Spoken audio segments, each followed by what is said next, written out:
కృపనిస్తే ఎవడు కదల్చలేడు. ఆమేన్, హల్లెలూయా. అబ్రాహాముకు దేవుడు కృపనిచ్చిండు, ఎవరు అతన్ని కదలించలేరు.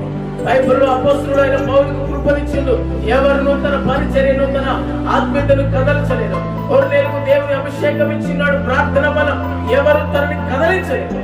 ఈ నూతన సంవత్సరంలో నీకు ఆయన కృప అవసరమైంది. హల్లెలూయా. ఎవరు కృప కావాలి? దేవుని కృప చాలా అవసరం. ఎందుకనగా ఆయన రాత్రి సమీపించబడుతుంది. ఆయన కృప లేని జీవితంలో కార్యాలు జరగవు. బైబిల్లో స్పష్టంగా రాయబడినది, ఆయన కృప ఉంటేనే, ఆయన మనతో ఉంటేనే మన జీవితంలో మేలు, క్షేమం, సమాధానం పెడతాం. కాబట్టి ఆశతో అడుగుతాం, అయ్యా నా జీవితంలో ఒక నూతన కార్యం జరిగింది. ఎట్లాంటి కార్యం? కఠిన రుచిని తొలగించు, పాపిస్తూ బ్రతుకులు తొలగించు, నాలో కోపముని తొలగించు, ఆశయపడే మనసుని ఆశయాన్ని తొలగించు, ఎక్కిరించే మనసుని ఎక్కిరించే తన మనసు తొలగించు.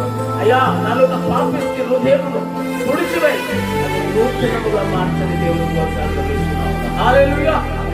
నూతనముగా నీవు ఎప్పుడైతే నీ ఇంట్లో స్టార్ట్ అవుతావో నీ ఇల్లు నూతనముగా మండించబడుతుంది.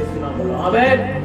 నూతనముగా ఎప్పుడైతే మార్చబడతావో దేవుని వెలుగైన కృపాభిషేకం నీపై వెలిగించబడుతుంది. అసాధ్యమైనది దేవునికి, ఆయనకు సమస్తము సాధ్యము.